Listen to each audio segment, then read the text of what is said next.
Hey friends, it's Vasily, and today I'm going to modify this Game Boy Advance.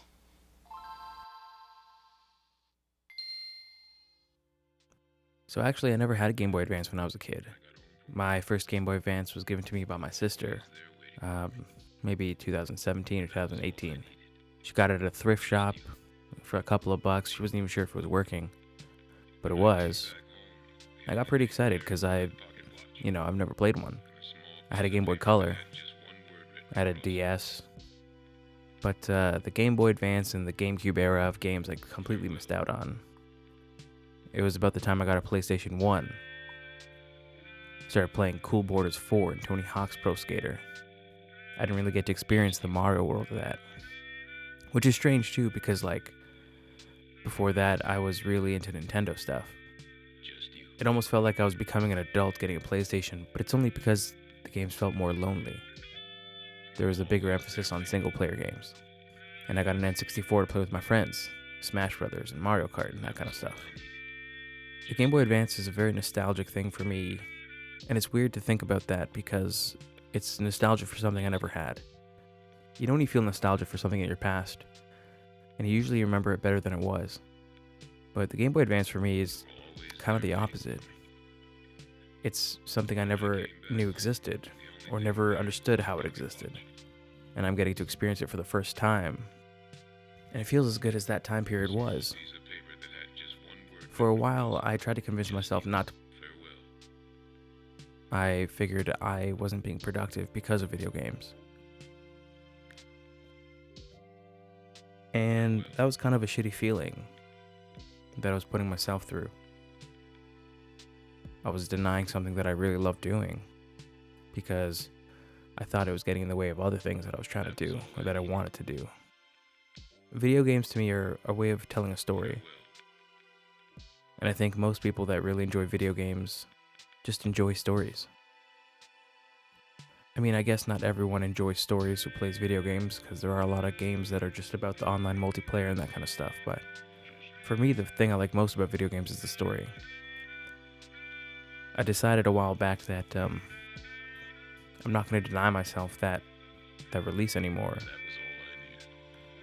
And I'm just going to embrace the fact that I love video games and I'll probably always play video games.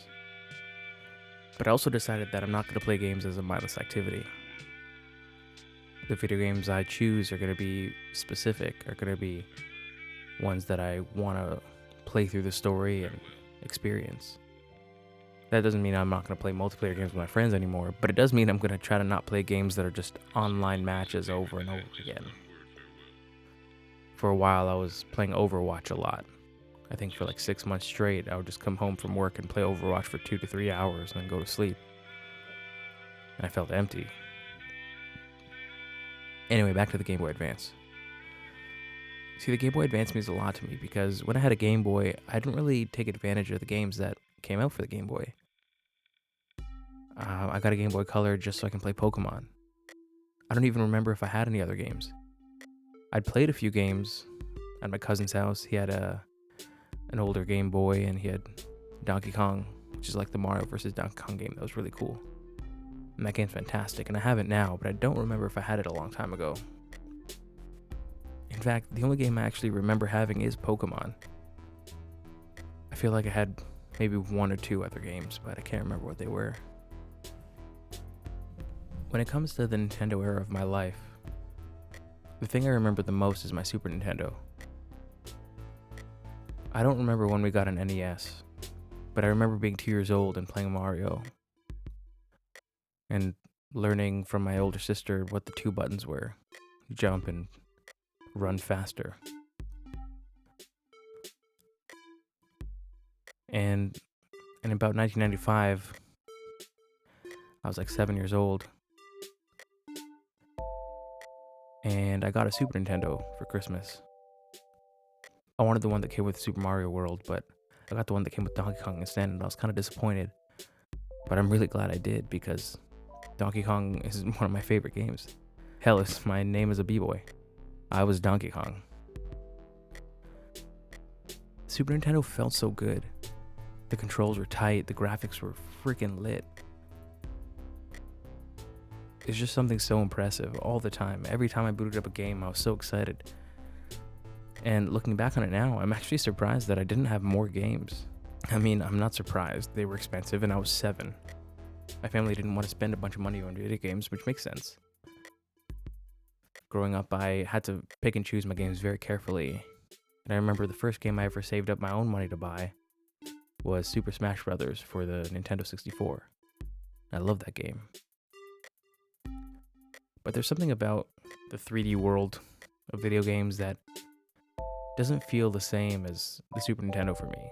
As you grow up, your perception of the world gets bigger and bigger. And the Super Nintendo for me hit that one sweet spot where it's like the world isn't that much bigger than school and what I'm doing on my TV. I remember the first time I beat Donkey Kong. I got so excited. I was so thrilled. I was like, oh yeah, this is freaking great.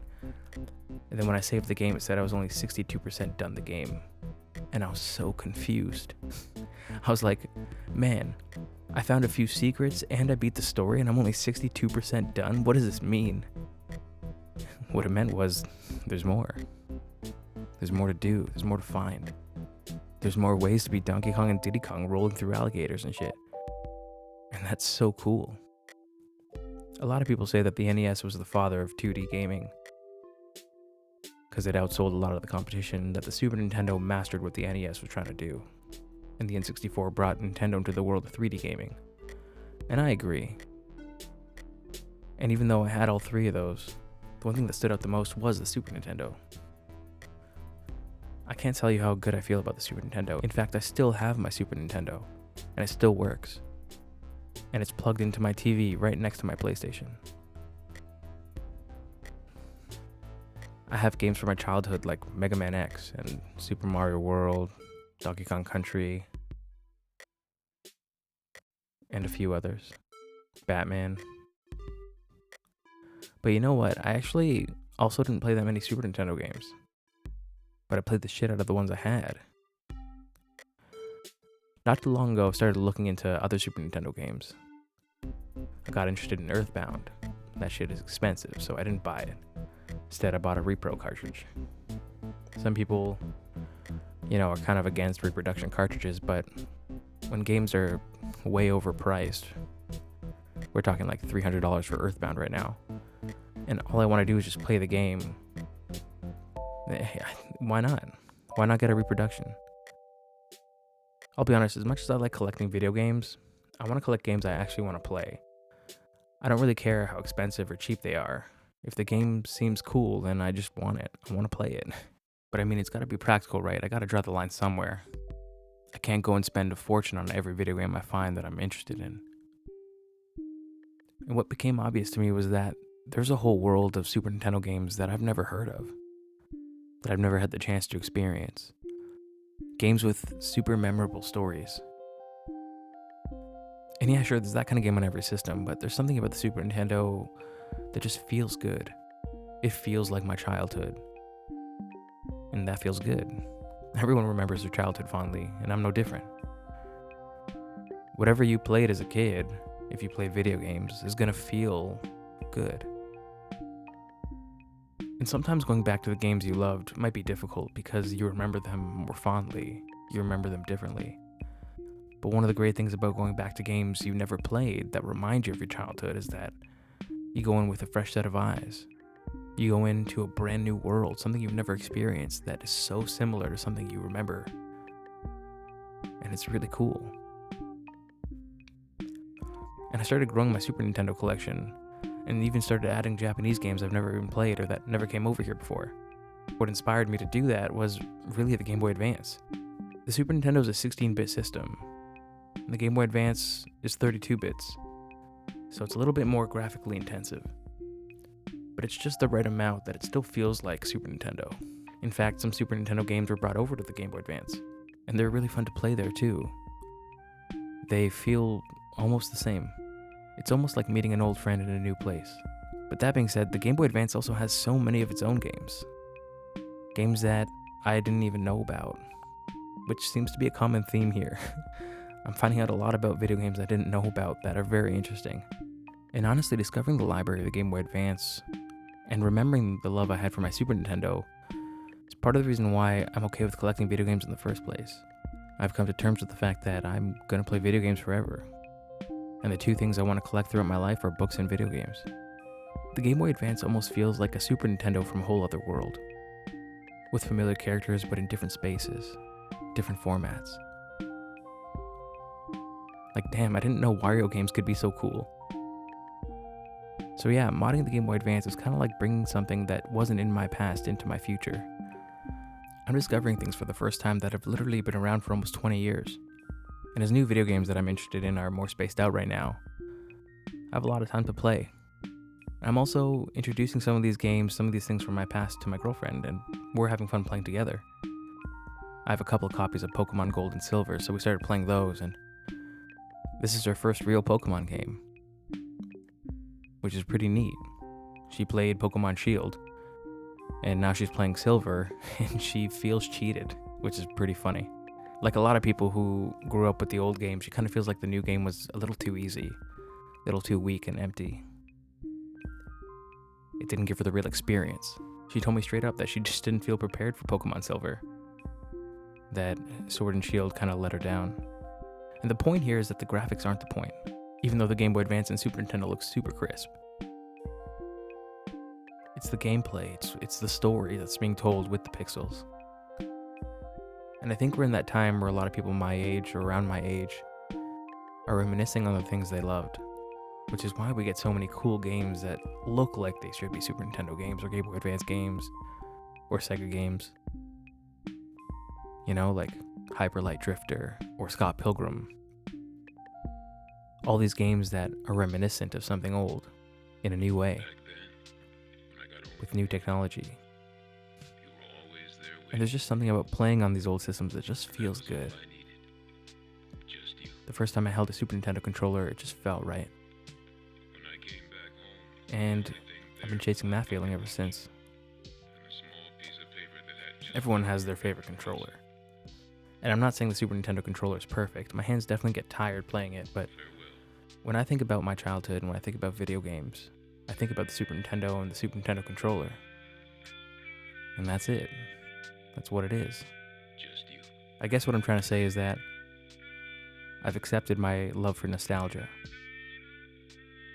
I've accepted that video games are going to be a part of my life forever. I'm really excited that there's a whole library of video games I've never played before. So that it's not just me going back, but it's me discovering for the first time all these really cool experiences, all these great stories, and an art style that I love. It's like finding hundreds of new games that are made in a retro style that you have to hunt out and find and, clean and put together sometimes. And that's really cool. If there's something you miss from your childhood, you should probably seek it out.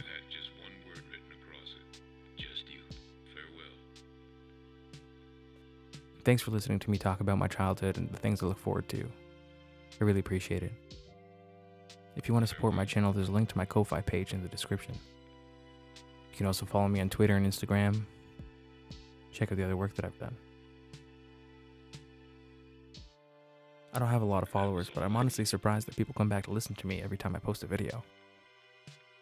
So thanks. I hope that watching me put together this Game Boy Advance and listening to me talk about my feelings of nostalgia have encouraged you to look for something that you miss. Anyway, I'll see you next time. Thanks for watching.